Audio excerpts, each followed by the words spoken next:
Welcome everyone to GDQ Hotfix. The following race is a preview of what you will see at AGDQ 2019. Currently, the Super Mario Bros. 3 mix race is scheduled to take place at Tuesday, January 8th between Mitch Flower Power, Gadian, and Javum at, I believe it was around 8:30 Eastern. You can find the entire schedule at AGDQ 2019 at GamesDoneQuick/schedule. As a reminder, any subscriptions during the month of January will be donated to the Prevent Cancer Foundation. Tonight's race will be between Javum and Aerobam. Commentary will be provided by the Haxor and Rage Quits. With that, I'm going to pass it off to our commentators. Take it away and welcome. Good evening, everybody. As mentioned, I'm the Haxor, and tonight I am joined by my good buddy, Rage Quits. Rage, how's it going, man? Hey, Haxor, how you doing? Not too bad, man. I'm really excited for this race that's coming up here. I think a lot of Mario fans in the audience are really going to enjoy this one. Not only do we have the two best runners of this category in the entire world doing this race in Javum and Aerobam, but we're also going to see some levels that people may recognize if you're a Mario fan and are, at least have played a bunch of different Mario games. Absolutely. I really do enjoy the level of dedication that Captain Southbird put into this game when he developed it. It really shows his love for Mario, and I'm really excited to see have everyone go on this little journey. Yeah, absolutely. Now, obviously, it is 3 mix, so it's going to be within the mechanics of Mario 3. And inclusive of that is, of course, RNG mechanics and lovely overworld mechanics, which, if people have ever seen the game played or seen runs of the game, they'll recognize and maybe, have some horror stories about. I don't have any. This game's been perfect to me. Yeah, absolutely. So the runners are currently setting up. So we will be getting started here shortly when that happens. And I'm looking forward to this race and hopefully guiding you guys through this nice little world that he's created for us.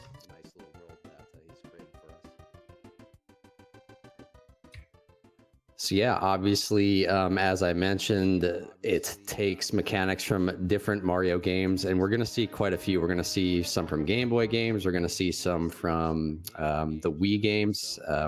Unfortunately, we're not going to see any from the Super Mario 64 game, because it seems like he forgot about that one when he made this game. Yeah, as far as level design goes, though, Southbird had this idea to make this game when he was just a child. His passion for Mario started young, just like the rest of us. When he wanted to make this game, he actually started drawing out stages on paper. And in his adult life, when he finally was able to start making this game, he started using those papers that he found. He had them safe, locked away somewhere for years of his life. And then he was able to incorporate those stages that he designed as a child into this game. And I think that's really special too. That's amazing. All right. So it looks like our runners are ready. So we're going to count them down. Rage, you want to do the honors? Sure. We're going to go in 5, 4, 3, 2, 1, go. And they should be off any second here. All right, they are off. So right away, you're going to see stuff you recognize from Mario 1, for those of you that are fans from Mario 1. This first level here, you'll notice, is just 1-1, at least in this section of it. And we actually have the nice little underground section that is famous in that level as well. And then, of course, now it's adjoined to 1-2 in that game.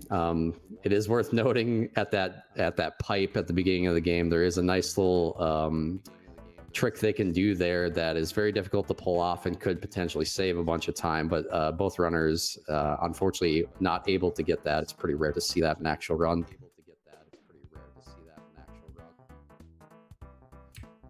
And kind of as expected, they're pretty much neck and neck here through the first level.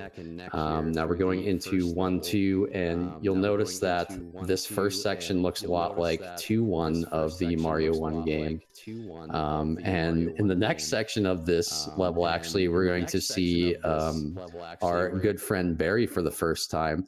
How big of a fan are you of Barry Rage? I keep asking that he be patched out of this game.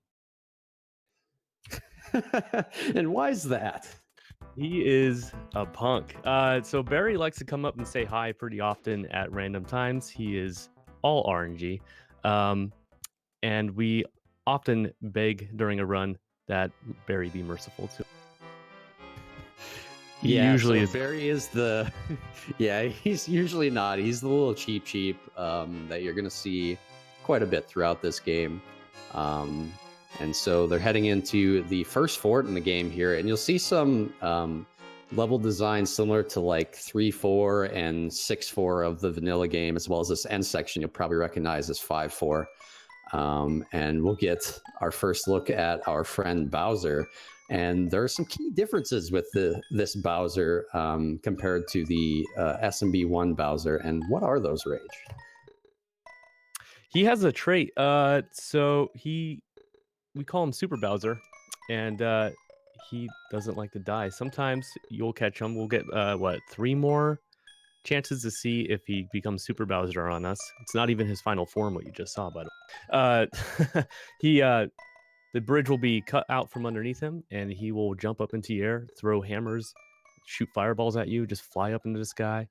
But what we're going to be seeing here is they're going to intentionally die here at the cheap fight.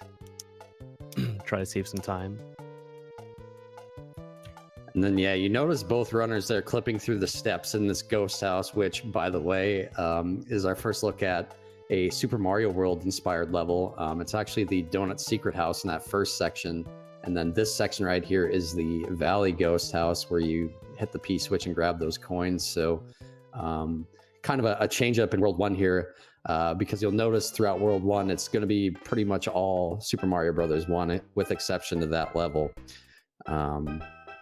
And as you mentioned, we're going to get to see another look at our Super Bowser here in this next fort. And as you mentioned, sometimes he doesn't really care about physics. You know, the ground will just be gone out from under him, and he's just kind of floating there like he's Michael Jordan or something, and then he's going to jump at you, and you're going to have a bad day.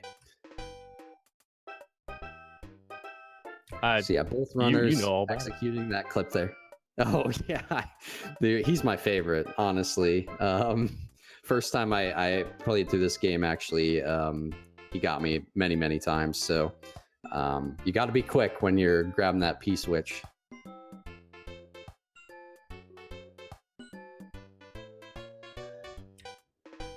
And all right, so they're out of the fort here. Pretty close race. Obviously, Jabum is a little bit ahead of Arabam here, and he gets the nice little berry skip there, and actually Arabam does too. That's pretty unusual, right?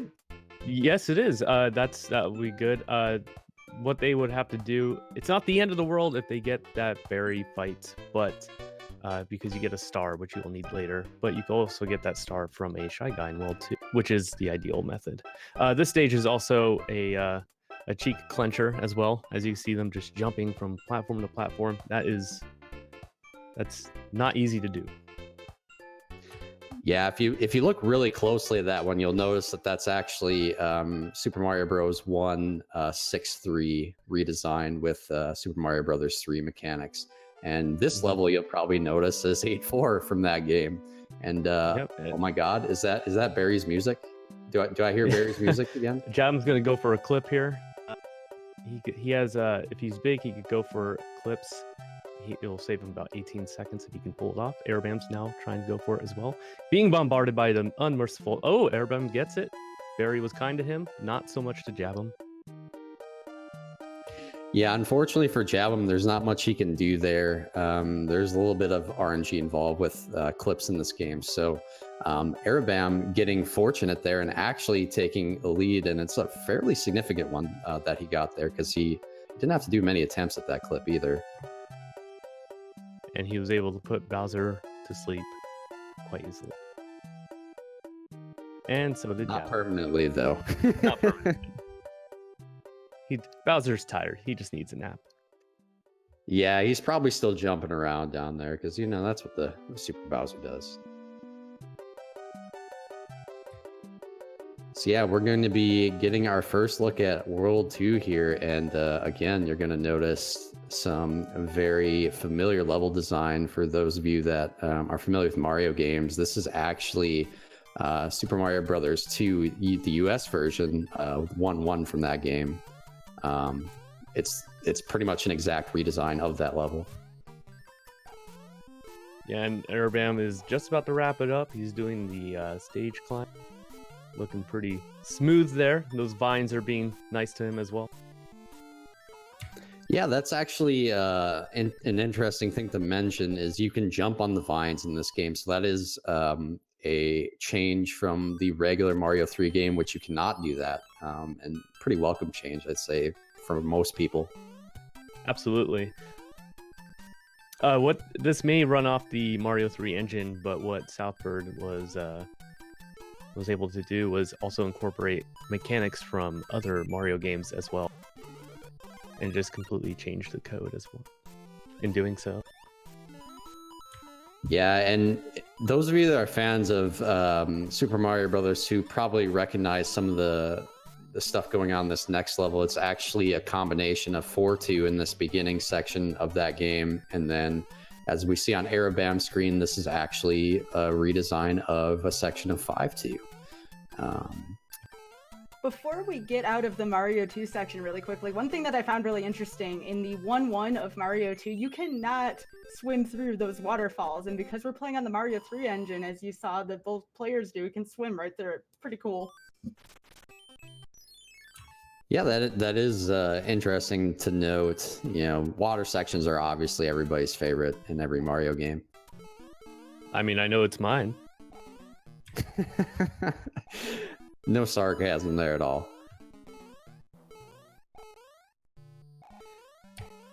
All right, so this level is actually a combination of 1-3 and 3-3 from Mario 2. If you played that game, you'll probably recognize the climb section here. Although they've changed the boss up at the end here.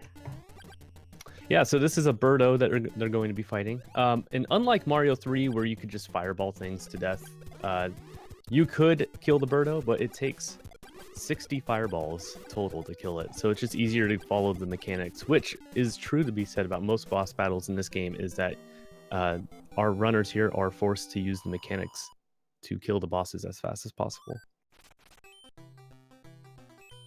And Arabam is going on to 2-4. He's going to go for a wall clip here, which is a massive time save. And he has, once he gets through to the wall, oh, Jabam is actually caught up now. Arabam gets it on attempt 2. He has 4 frames to make this jump, and he makes it, which is good. That is a scary moment. And Jabam's right behind him. Yeah, you don't want to fall out of the wall. I'm sure both runners were a little nervous there when they're coming out of that wall, being that it's a race. But yeah, pretty good clips from both runners. I'd say it's pretty standard for these two to probably get it within 5 tries. Usually, I know that clip gives you a little bit of trouble. Oh, every time, yes. What's a frame again? So that jump that Jabam just did that we saw on his screen and Arabam did previously, that's probably the scariest jump in the entire run. I'm not gonna lie. Every time I see that jump, anybody do it, I'm just so nervous because you're having to land on a single tile off screen. And then obviously you'll recognize this level as 7-1 in SMB2 if you're paying attention to that. No, the shy guy walked over to Arabam. That was so nice of him. This will give Arabam and later Jabam the star they need to get through a Sphinx battle later in World 5. Very important. More of a luxury rather. Yeah, I've noted that Jabam actually tends to skip that, but I think being that it's a race, he's just playing it safe and using that star because he's had a little trouble with the Sphinx fight without having the star, so.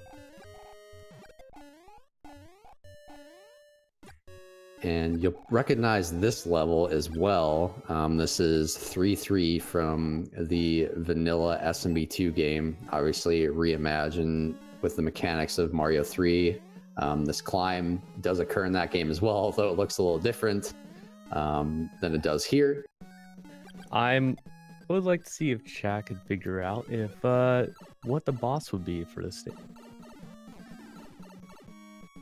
It's gonna be from Mario 2. Yeah, it's iconic. And there's a neat little trick with damage boosting regarding that. Let's see if they can pull that off. It's exciting. Yeah, and I think was it you or I think it was you or somebody discovered a neat little trick you can do with the damage boosting that makes it just a little bit faster too. No, that wasn't me. That wasn't you? Okay. So yeah, you'll notice he stomps this first bomb, and oh, he actually doesn't get the toss there before that bomb explodes. So ideally, he'd want Mauser to throw the second bomb and save a little bit of time. But he's able to two-cycle it by damage boosting, so that is intentional, and you'll see both runners doing that here. You'll see Arabam get that fire flower back just to lose it. He's gonna go ahead and power boost through the torches here, and then he'll just get it back later. Yeah, and it's worth noting that this is the first unique level in the game where, as far as I can tell, there's no inspiration from any other game. It's just totally a level that he made. Yeah, Jabim took an extra hit there, so he had to go with an alternate plan.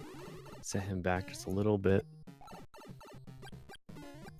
And we get to see our friend Wart in action on Arabam's screen here. Those of you that played Mario Bros. 2 will recognize him as the end boss from that game. Unfortunately, he was relegated to World 2 in this game. And so far, we're seeing a theme that Mario 1 was the last stage was the Bowser fight, and now we're seeing World 2 for Mario 2 being the Mario 2 boss battle. Absolutely. And so now they're moving on to World 3 here shortly for Jabim, and Arabam's already there. The spookiest world in the game. Doo-doonch. So if you're a fan of the Game Boy games and have played through Super Mario Land 2, and it's been forever for me, I do have the game. It was one of my favorites as a kid. This first stage here is actually Pumpkin Zone 1, just a remake of that for the most part, you know, within the mechanics of Mario 3 anyway. Yeah, this world in general is one of my favorites. We get the introduction to a penguin suit, which is amazing in water and shoots ice balls to freeze enemies, and I love that mechanic in this. Yeah, and that's actually a new Super Mario Brothers suit. So as we mentioned, he really pulled a lot from a lot of these different games in terms of mechanics and level design. And we see Arabam here playing my least favorite level in the entire game, because I don't know if you noticed on that first section there's a lot of lag going on, and sometimes your jump button just doesn't seem to work very well. Yeah, Southbird really pushed the limitations of the Mario 3 engine with memory. So there is lag, and I consider that actually part of the charm in the game. As far as speedrunning goes, because that's just another obstacle to overcome, and the strategies used to get past lag and use lag reduction is incredible. I personally do not mind it. It does mess with your jump timing, but again, I just consider that part of the game, and it's just part of the charm. Yeah, absolutely. Definitely push it to its limit in terms of sprites, and you'll see that later on too in some of the levels towards the end of the game. It just really really at its limit. And as you mentioned, we see the penguin suit here coming out from both runners. That's our first look at it. It allows them to swim through water very quickly. Those of you that remember the frog suit in Mario Bros. 3, it functions very similarly in the water in terms of swimming, but then you can also freeze enemies with it, which is a great little addition. Absolutely. It takes dreadful water stages and actually makes them fun. An Arabam here going for a clip. You don't necessarily need this clip, but if you can get it, it does save time. We'll see what Javin chooses to do. Looks like he's going to do it as well. You're supposed to usually go through the door. Looks like it's giving Arabam a little bit of trouble. This one's a little tough to line up because the block's kind of in a weird spot. It is. I personally, I skip it just to get past it. I don't use this method. But what's coming up after? Oh, Jabim is now in the lead, and Arabam's right behind them. What they're going to be doing now is actually a new strat that I'm proud of. They call it the Rage strat. The Rage clip, rather. I'm so proud. Shout out. So they use the blocks to push themselves through the wall. And that is a huge time save that saves them a lot of trouble from going into a different part of the stage. And I believe Jabim said it was a 16-second time save. Yeah, so you're basically an accidental mad scientist there. That's it. Yeah, I'm just trying to live. That's it. Just trying to do my thing. So one of the things you'll notice with World 3 here is, and as far as I can tell, most of these stages are unique and they don't really pull from any other Mario game. There are a few like enemies and mechanics that pull from it, like we see the Big Boo fight here. Although it's a little different than the one that we see in Mario World, right? In that you usually throw the ice blocks at him. Instead, you're freezing an enemy and throwing him into him here. Yeah, it's just an imaginative way to recreate these Mario games and fights. And again, it's just his imagination in this game when he developed it is just incredible. And again, I think this game is just fascinating and full of charisma. So yeah, it looks like World 3's been really kind to Jam here. He's got a decent lead. It looks like maybe half a stage, roughly. That was scary. And yeah, it was. You definitely don't want to miss those jumps and, you know, end up in the endless pit.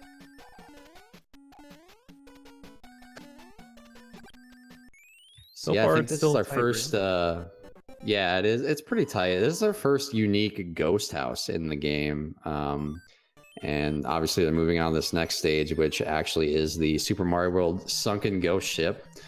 For those of you that are fans of that game, although you're going to be a little disappointed because there is no orb at the end. But, you know, perhaps we'll get to see an orb later. Maybe. So here you see with, I know, you'll see that this is where the penguin suit really shines in this stage with having to manage all those enemies. Also, just the speed at which you're able to go through this stage. Without this penguin suit in this stage, you will not be able to get through it as fast, but also see what Jabba's about to do. Boom! Usually it's a typical fight where you have to bounce on Bowser Jr. 3 times, but they found with the penguin suit ice ball, they freeze the bullet bill and kick it back at Bowser Jr. and it one-shots him.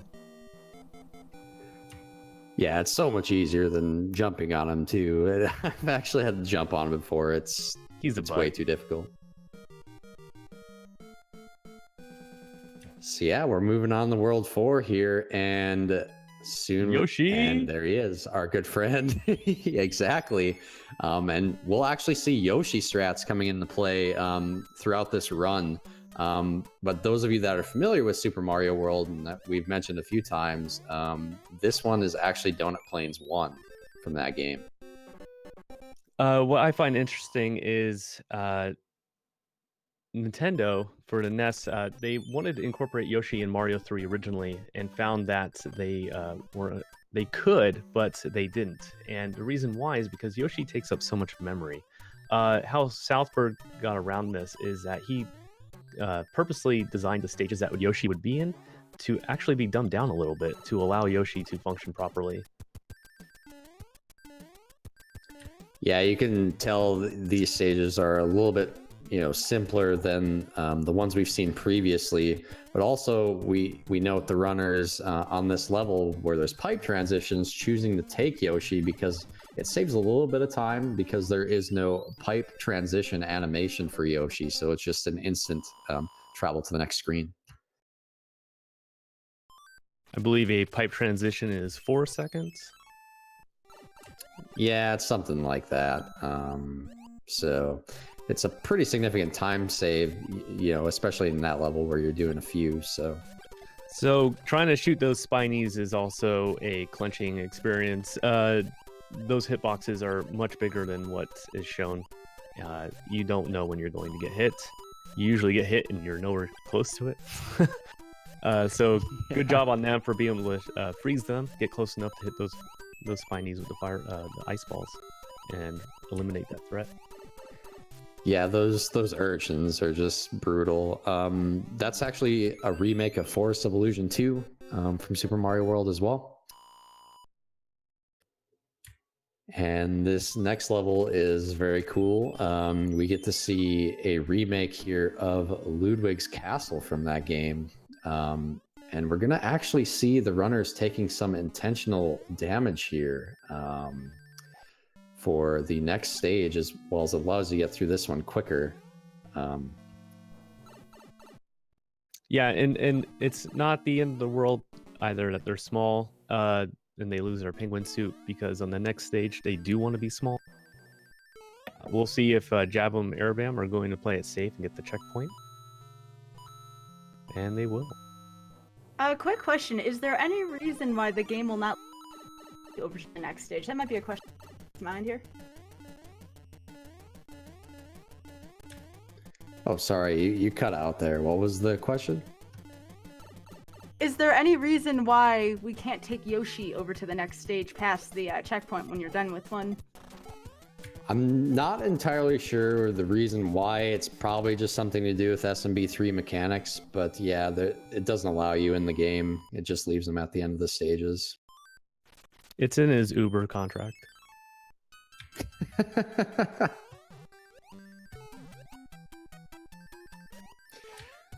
I mean, he usually just gets left, in Super Mario World anyway, so I guess they're just keeping it consistent. This is a neat clip. This is why they wanted to stay small. Jabum just did it.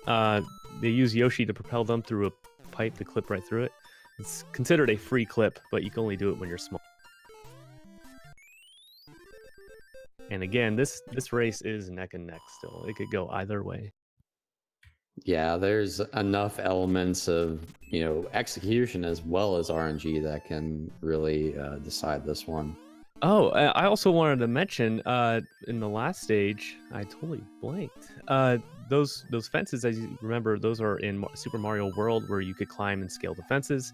That was not a mechanic that was in Mario 3 at all, and that was also coded in to the Mario 3. The only thing that's missing, you can't punch the enemies through the fence, which I'm. Need a little boxing with your Mario. Every time. So that level is actually a remake of Iggy's Castle and Morton's Castle combined, for those of you familiar with the game. And you actually see Jabum here pulling off a glitch where if you eat this enemy and jump at the same time, he'll stay on the map, and you can continuously do this. And the reason they do that is you have to eat a set amount of them in order to end this fight.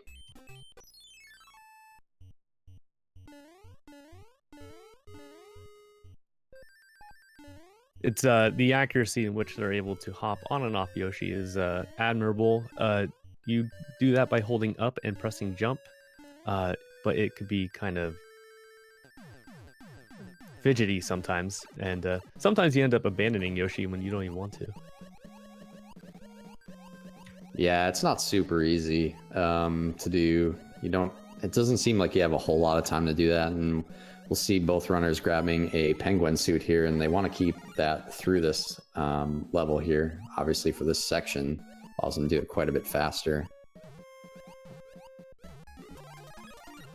Yes, without that penguin suit, just trying to normally swim through that area and getting bounced off those music notes is a heart attack waiting to happen. I appreciate that, true to form, the Resner fight super laggy in this game too. Oh, absolutely, yes.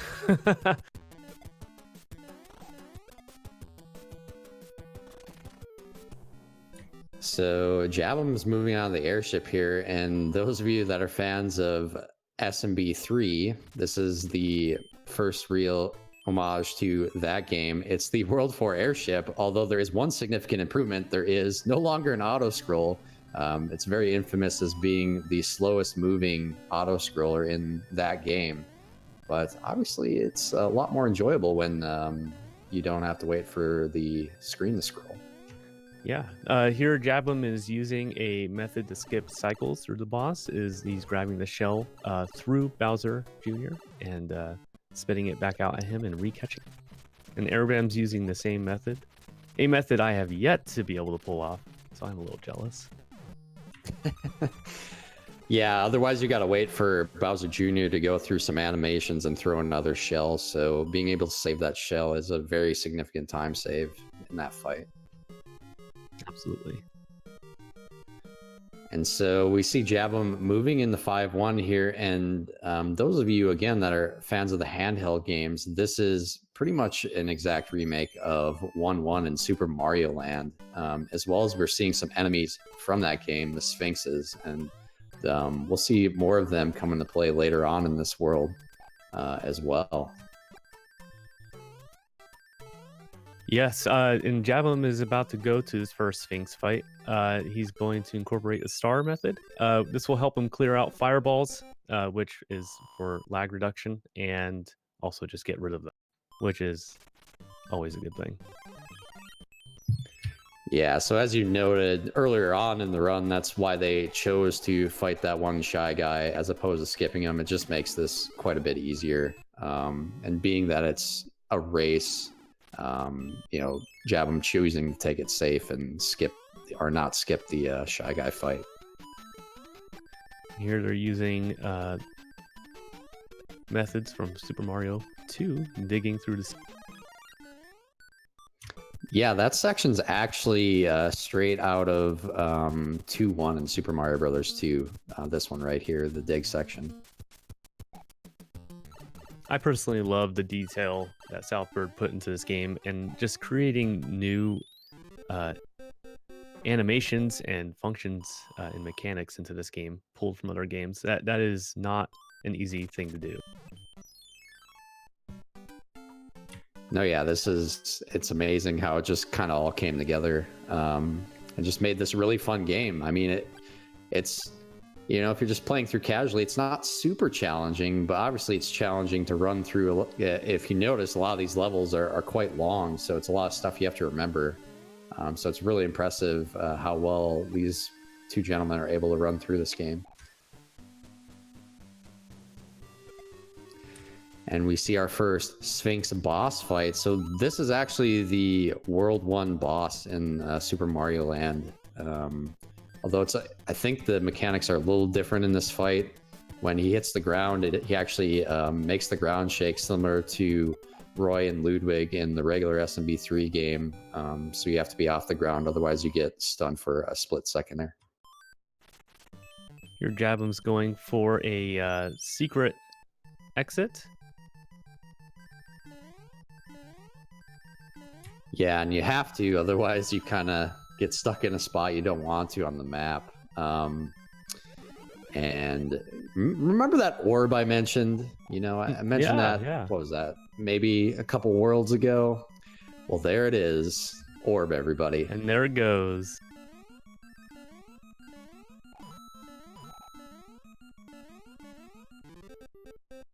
Here we also have the sun. So typically in Mario 3, correct me if I'm wrong, the the sun only appears in it does not appear in any auto scrollers in Mario 3. Correct. Is that right? So, Yes. So with the yes. auto scroller, it's actually more forgiving and easier to manage. I think it's harder because, first of all, you have the sun's position on the screen is fixed, and normally in Mario 3, you can just keep running forward and just dodge the sun as it comes down because even you can't outrun the sun.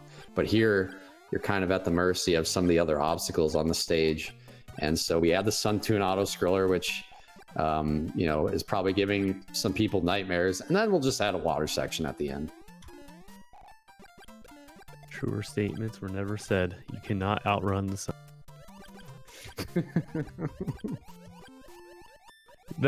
Just a little fun fact there. They hesitate to go into that pipe. If they go into that pipe too early, where Aerobam's about to be at, they can actually get crushed and die. Had to keep that one in there too, just. Yep. It's a great SMB3 mechanic right there. This is actually another unique level as far as I can tell. Looking through the other games, I couldn't really find anything that was similar. Very cool level design here. I think these levels would be a lot trickier if they didn't know the exact path they had to go. Because it's one of the things that he really threw in this game. There are a lot of things out there that are meant to trick you or send you going the wrong way.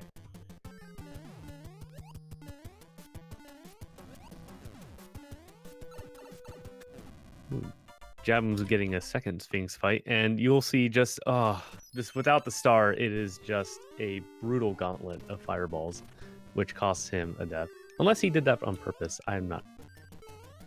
It ended up being okay because he skips it, but Aerobam actually dying on the Sphinx fight in a way I didn't know was possible. I've never seen. He did too small of a jump and he fell through that platform there. Because he landed on the spikes and walked off. That was strange. I'm pretty sure that that's a semi-solid platform. So what happened was he landed on the spikes and he was just small enough to squeeze through that crack. And since it's semi-solid, there's nothing but a hole below there. Yeah, I think you're right. Because it looks like the semi-solids that are, in SMB3. Huh. And you'll notice this is actually the World 5 airship with the auto scroll removed. And instead of a tri-Clyde, we have a single Clyde as the boss.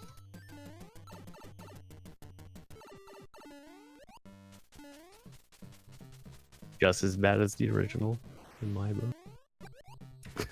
You're not a fan of this boss? So yeah, you'll notice they'll wait and then they'll run away from him because if you're under him when he jumps up like that, you are going to take damage. So just making sure to avoid that.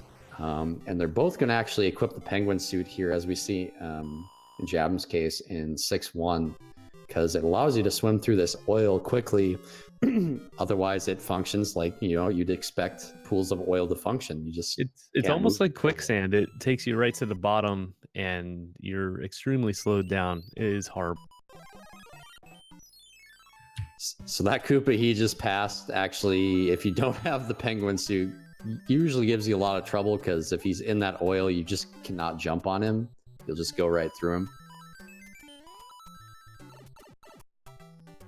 That man is the Terminator.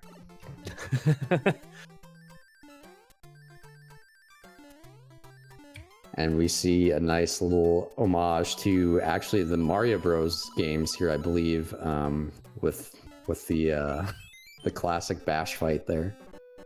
Where's the POW block? It's a lot simpler with a penguin suit. Did you notice that? So proud of Jabham.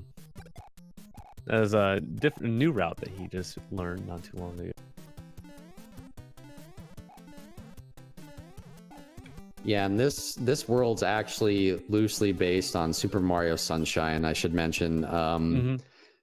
Since it's a 3D game, there's not really anything that I would say is like, yeah, that's clearly Sunshine, but you'll notice the stuff looks a lot like things from Sunshine. Yeah, with the 3D games, he had to, instead of make replicas of stages, he had to make stages inspired by the games instead.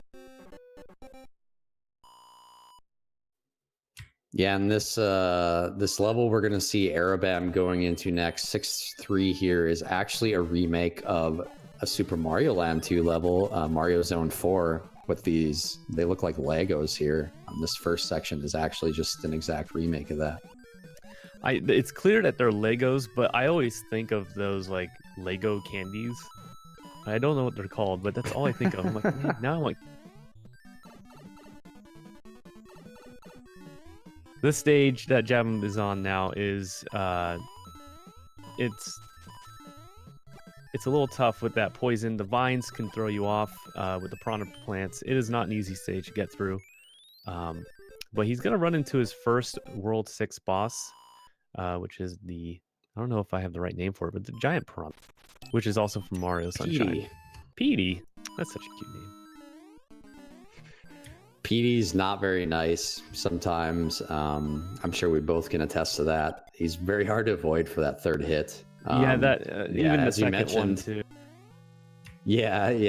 If you're not lying, especially that first fight, if you're not lying at spot, and as you mentioned, the grape soda looking stuff will kill you actually instantly, much like the ragu does in the 4 levels. Ragu. Yes, those are very technical terms. Thank you.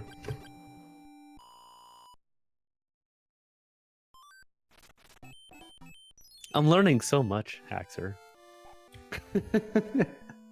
I'm sure everybody else is too. Both runners would prefer to have a penguin suit here, I think, just because it allows you to run through the stage quite a bit faster. You can just swim through it, but if you have fire, it's not too bad either. You can just take the top section here. Arabam taking some damage. He just taught me something. I did not know that was a route that was viable if you don't have the penguin suit. Yeah, you kind of want to avoid the water because you're just so slow if you don't have a penguin suit in there, unfortunately. And we see, for those of you that have played vanilla SMB3, this is probably the best stage in the entire game. It's a remake of 7-4, although they've removed quite a few sea creatures from it, so it's not quite as bad.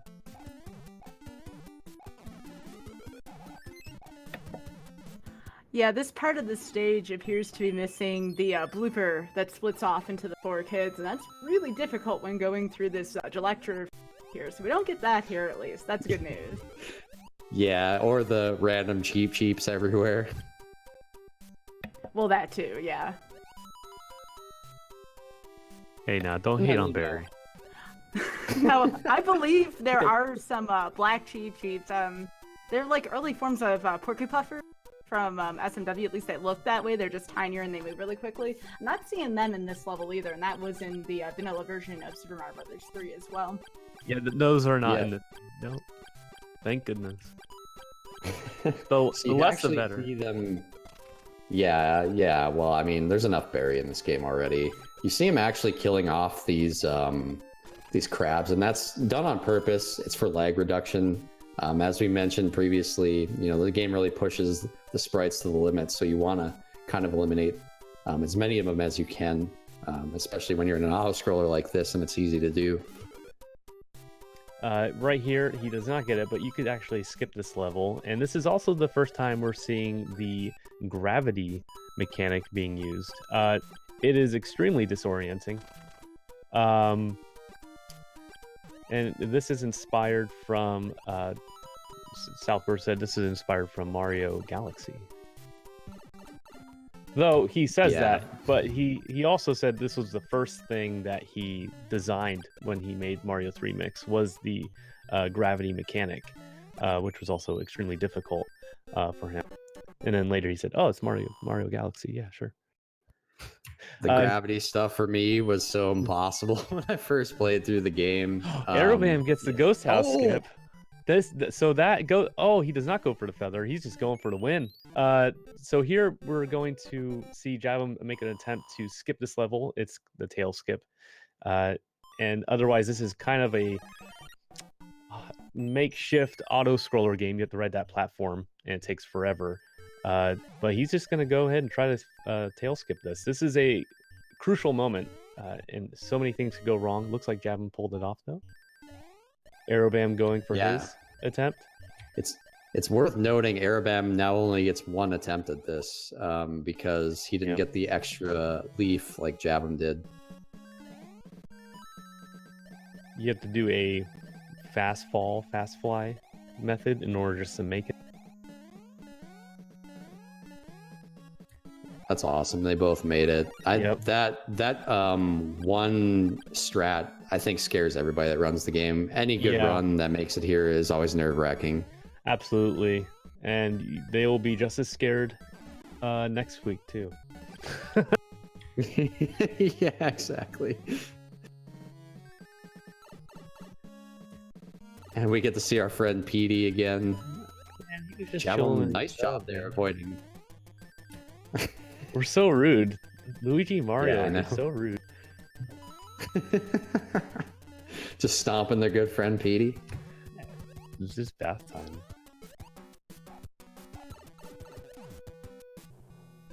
So this airship that we see Jabham in here actually is a unique level as well. For World 6, I can't find anything similar in any of the Mario games to anything in here, actually. If anybody recognizes it, please say so. Yeah, and as I mentioned, you know how he's kind of tricky sometimes and getting you to figure out where you need to go. Who would have guessed that you just go back down the same pipe you just entered? That go to threw the next me. section. Yeah, that threw me for a loop the first time. I was looking forever. I actually ran off and died looking for a way out. And I didn't know you just had to go back in the pipe. So here we're gonna have Bowser Jr. Start throwing shells at himself, so you don't have to dodge fire and turtle shells. If you hit him close to that wall, when he goes to launch a shell back at you, it will actually bounce off the wall and hit him instead. Yeah, it's really sad. He just kind of loses the will to live once he gets hit in the corner there. And he just gets embarrassed and flies away. Again, Luigi and Mario they're just really mean. Yeah, they're just making fun of Bowser Jr. there. Stop hitting yourself. Stop hitting yourself. So you had mentioned Super Mario Galaxy previously. We're really going to see that kick into gear here in this world because it is based on the Galaxy games in terms of mechanics and what you do. And as Jabin was telling me previously, the middle section of this world is based on the Fire and Ice theme that you'll see in the Galaxy game as well. Yeah, this stage, well, this whole world is I'm gonna say the word mess, but it's not a mess. It's so cleverly designed, but you're gonna be floating up and down, left and right. You're gonna think you're gonna fall to your death, and all of a sudden you start flying upwards out of nowhere, and it's like a ride at Six Flags. It's a lot of fun, actually. It is fun. Some of the platforms you can fall off of. If you want to figure out which ones you will and will not fall off of, it's all dependent on which side of the platform is larger. So, so it's like true gravity based, and it's just, again, really well designed. You cannot tell I'm a fan of this game at all. Not at all. This stage is actually really cool. It's, as far as I can tell, the only Lost Levels stage that's in the game, but it's actually a mixture of Lost Levels 1-1 and 1-2 here, but it's in the theme of World 4 Super Mario Bros. 3, and everything's large instead of small. So you probably wouldn't have recognized it had I not mentioned that, but if you go look at the level map, it's the exact same.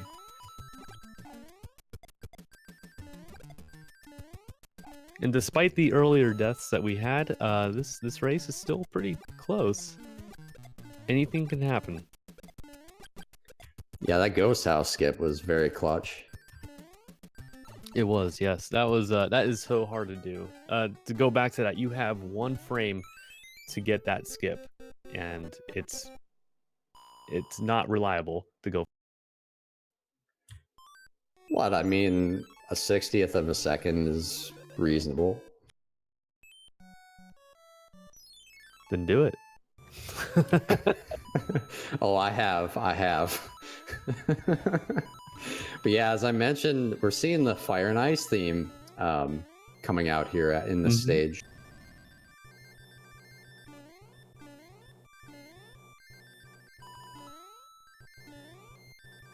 Another little factoid of the penguin suit is that the penguin suit does not slide on ice.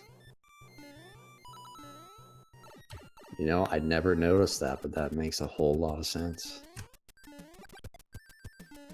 So we actually have an upside down version of vanilla SMB 3.15 here with a few extra platforms. Because, you know, if you recall what that looks like in the game, it's just sky, so you just fall out of it if it was upside down.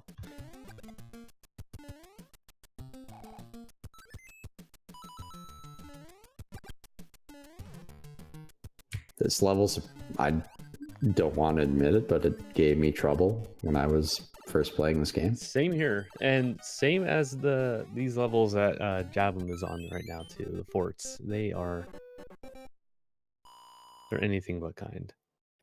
The Roombas. We get to see. Yeah, we don't get to like see the mini Roombas.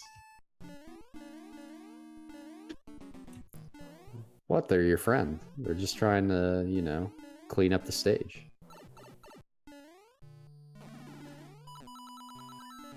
Here you will have to bounce on the Roomba, kick it into the electrical pods. Enter typical, you know, 3 jump, 3 hit fight. Later you'll get a boomerang suit where you could just throw boomerangs at the enemy and it'll just kill them. Similar to the hammer suit. So, all right, Super Mario World fans, you'll recognize this stage. Hopefully, it is a remake of Valley of Bowser 1. You'll see a lot of design that is pretty much the exact same, with the exception of this end here, which is completely unique. So here it's going to be one of those gravity. You're going to use gravity to your advantage. What Javin just did, he used it to skip a vine climb. And what those jump take, yeah, taking it safe there, right? Yeah, right, yeah. So we'll see if Aerobam gets through it. That pitfall area is it claims many Mario lives, and Aerobam gets through it as well. If you're wondering why, it's due to the lag that kind of comes in and out as you're trying to get through those enemies, and it throws your jump timing off, and it just. So that's Steve, the turtle that Javin just walked through. Steve can't hurt you. All you have to do is walk through him, and he dies. Hey, your favorite turtle's right there. So that turtle, okay, he did what he was supposed to do. Good. Sometimes he doesn't. The boomerangs will go through him. Fireballs will go through him. You'll jump on him. You'll go through him, and then he'll turn around and whack you. He's an immortal. But he did what he's supposed to do for both guys. So that's good. And yeah, it's worth noting, sliding down that hill and taking out some of these Koopas actually does save time because it reduces this lag we keep talking about. It's a very major part of doing this run, is reducing some of it.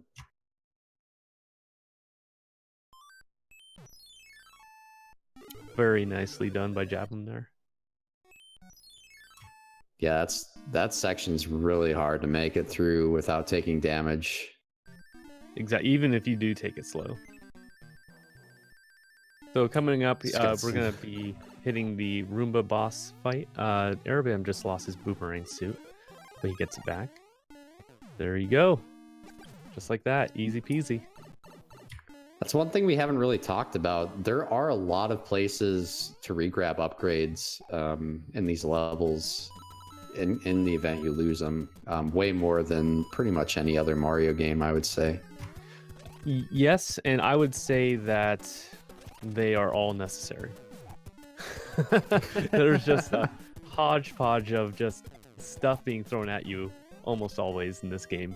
And it is a very welcome sight to see power-ups waiting around every corner for you.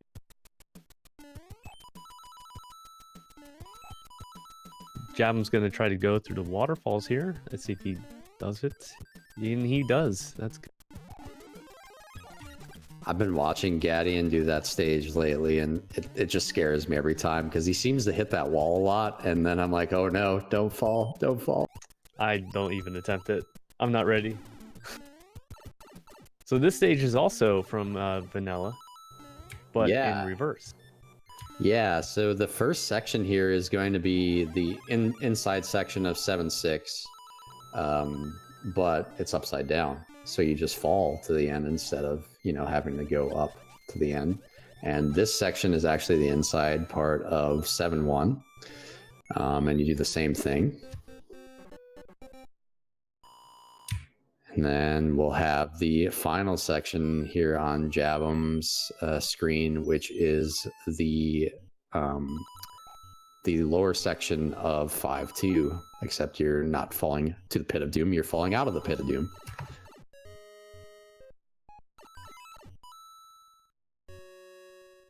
Jabham seemed to have taken a pretty stellar lead now, almost a whole stage.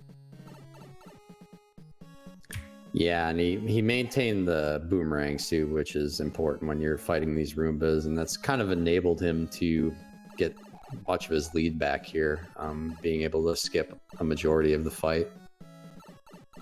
All right, so this airship. So in vanilla SMB 3, this is actually the longest stage in the game. It's the World 7 airship. However, we get to see the bottom of the airship this time, and we find out that, oh, actually, it was just hovering off the ground the entire time.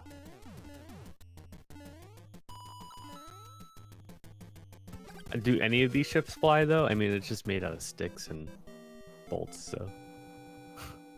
I mean, if you fall, you die, so I'm assuming. I guess so. They're supposed to. Unless Mario just has weak knees, I don't know. He's kind of old apparently now. The SMB3 one just has weak knees, right? Because, yeah, this one's just hovering right off the ground. P-speed for the weak knees, hey. So yeah, I think some runners choose to grab fire in this stage, and some choose to keep the boomerang suit. And I actually forgot to mention this, but the boomerang suit is actually from Super Mario Bros. 3D Land. Personally, preference of mine is Fireball as well. I just find the Fireballs to be more consistent on where you can predict them. While we're on the airship as well, I did want to point out earlier a lot of content in the stage that you wouldn't normally see. We saw 7-1, we saw 7-6. All of those stages we typically clip through, so just important. Yeah, that is important to note, actually, unless you're playing any percent in Mario 3, in which case you'll see the inside of 7-1, but you'll be doing it for a different reason. And the Koopas aren't there in this one. Here we see Rosalina make her appearance.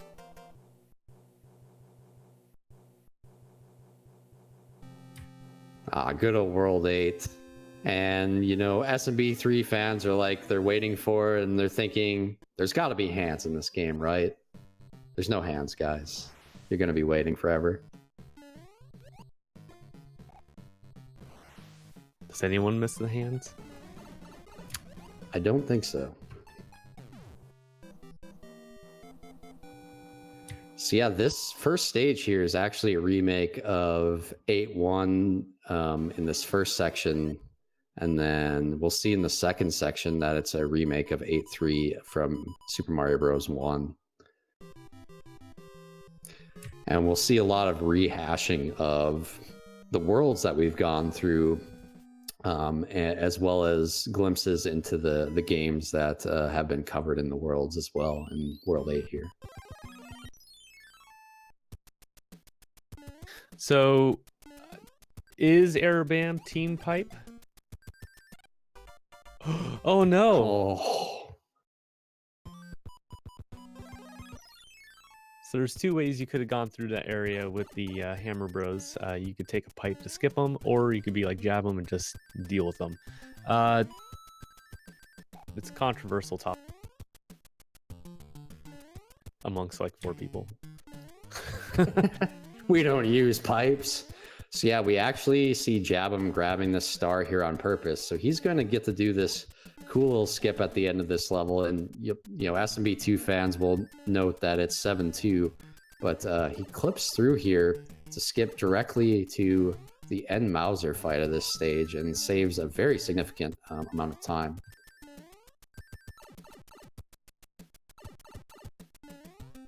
And he's going to use the same method as before with the damage boost. Oh, Arabam does use the safe method, so he is now team pipe. This will just get him past some of the Hammer Bros. More uncertain areas of the stage. Yeah, so you'll notice this next stage that Jabum's on here is actually vanilla SMB 362, except it's dark instead of light. So it kind of goes back to the theme of, if you recall, the spooky world, World 3. So we're rehashing all the worlds here. And Arabam cannot use the clip here, so he has to go through the stage. But he'll get a checkpoint, and if he goes for it, no, he's not. There was a boomerang suit.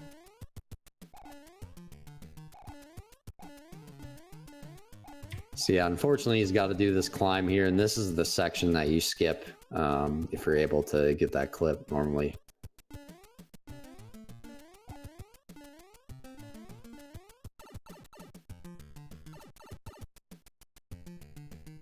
And he's through it. So if you play that stage normally, it's treated as a stage, the flagpole. If you clip through, you have to fight a Mauser.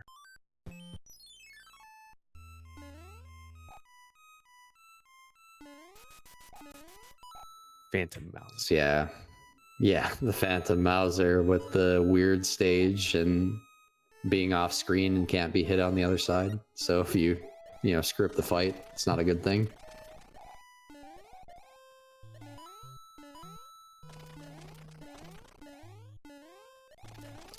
And there's our friend Yoshi. He's back. So yeah, we're going in the world order here. In He's each not of these alone stages, though. so Oh, Barry's back too. Hi, Barry. He was quite merciful to Javum though, which is good. Yeah. I mean, what would World 8 be without Barry, honestly? Look at Yoshi's head. Yeah, you get some interesting sprite interactions when you have certain enemies on screen, and we saw it there with the Lakitu and the Yoshi interaction. Here we have Sphinx again.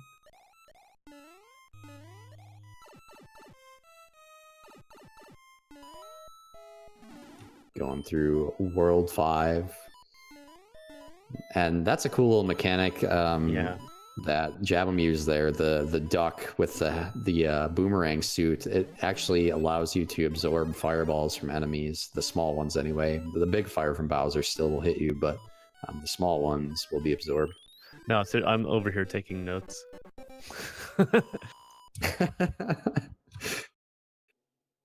And he goes for the clip, doesn't get it. It's okay, it doesn't save too much time, but he does save this little climb here if he's able to get it.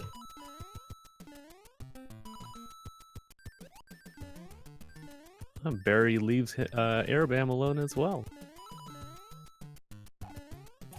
Yep, and so we see the first part is Sunshine, and then this second section is Super Mario Land 2. It's a throwback to that.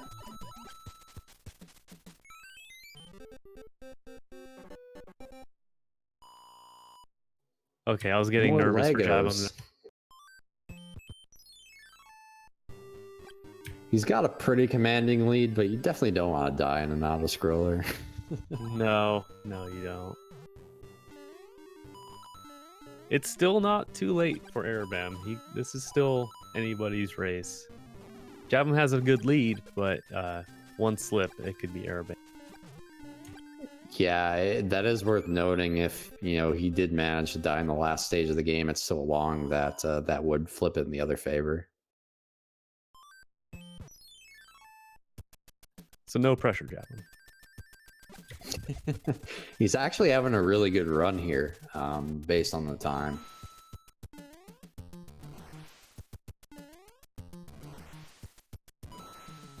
So yeah, we get our Galaxy stage here coming out from Jabum. Arabam going for the clip. Unfortunately, doesn't get it either. This is exactly where we were talking about with the platforms that change gravity.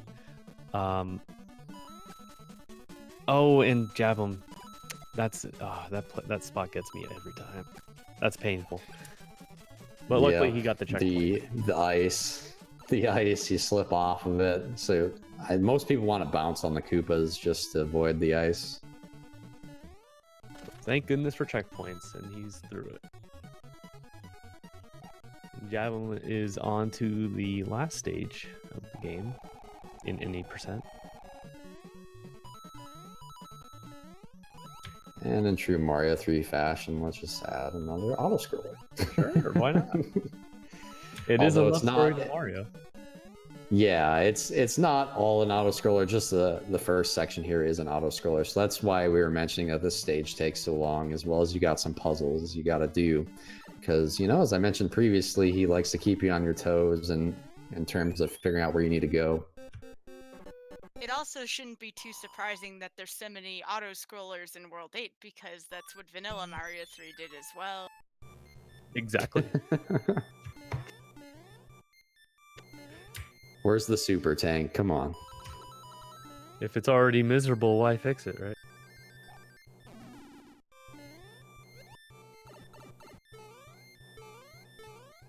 Let's see if Arabam's able to make it through this section.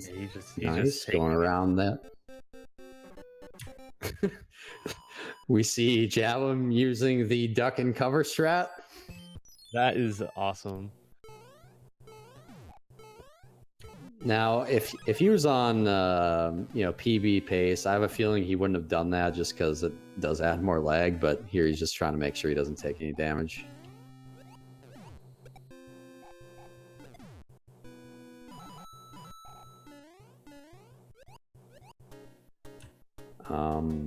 We see Arabam despawning an upgrade.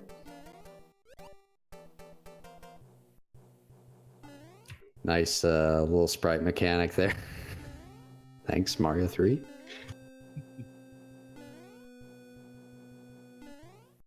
All right, Jabum is off to the puzzle part of this.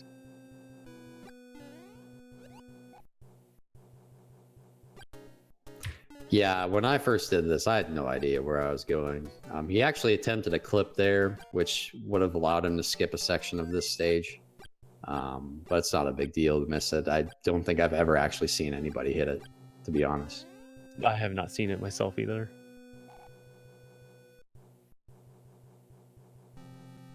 And he's on his way to go fight the next room of puzzle. Almost. Almost. Yeah, almost. I mean, who would have guessed that you just go back to the question mark that you normally can't see if you go down, right? Right. So we see him keeping the shell here. It's on purpose. Ooh. Because he can do that, and it allows him to get back to this pipe that he spawned by hitting that switch a lot faster. So nice little strat coming out there from Jabum. Absolutely.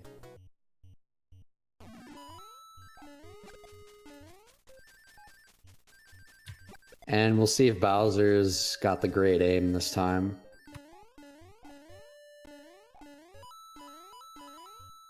Ah, that's my favorite right there. Great aim, Yeah. Bowser. Good job. Yeah, he's good. Just trying to heat his tub. He too is just trying to take a bath. And time is when the screen on Jabum's side fades out.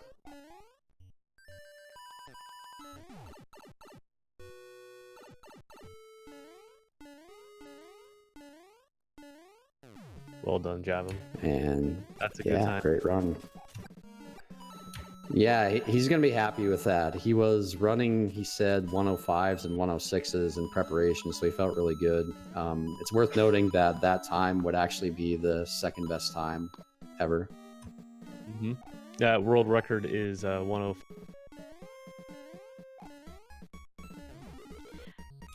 GG to Javim. Wow, 105. Indeed. Really good. That's a really good run. Considering the deaths. Arabam's actually got a really good run here too. I think it would be really, he would have PB'd probably if he didn't take the one death. That's how you know you have a good race, though. If it really comes down to one person had one death and the other did not. Like, this is a really good race.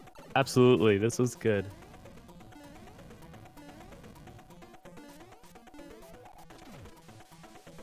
And we got time for Arabam again once the screen fades out here. And yeah, that's a really impressive time. Obviously, he got a skip he doesn't always get in the ghost house skip. Really hard to do. But keeping it together there with the death, great stuff. Yeah, absolutely. It was a good race by both runners. Fun fact, Southbird originally wanted us to fight all the Koopalings in mech suits.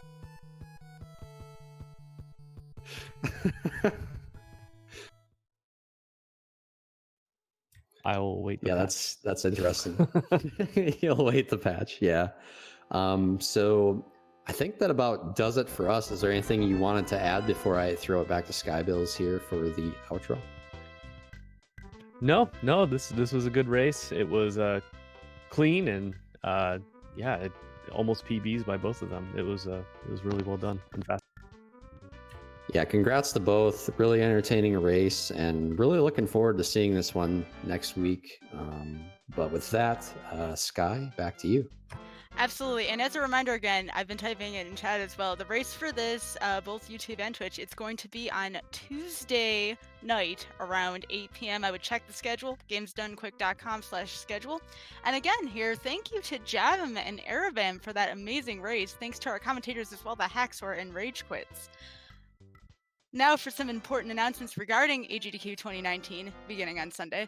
For tomorrow, check-in opens at noon. For all those attending, please feel free to check the attendee guide for a list of things to do at GDQ. This year, we have panels, open orientation for volunteering, planned tournaments with World 9 Gaming. The arcade does open up on Monday nights, that's pretty exciting. And the board game room. This year, we'll have board game librarians, and the board game librarians will check in and out games, watching after all games, including yours if you'd like to leave one behind for people to play, make recommendations as to what games to play, and weigh games to make sure all parts and pieces are present so everything is present for when you want to play your game. For those of you who are watching on YouTube, we are now live at gamesdonequick.com.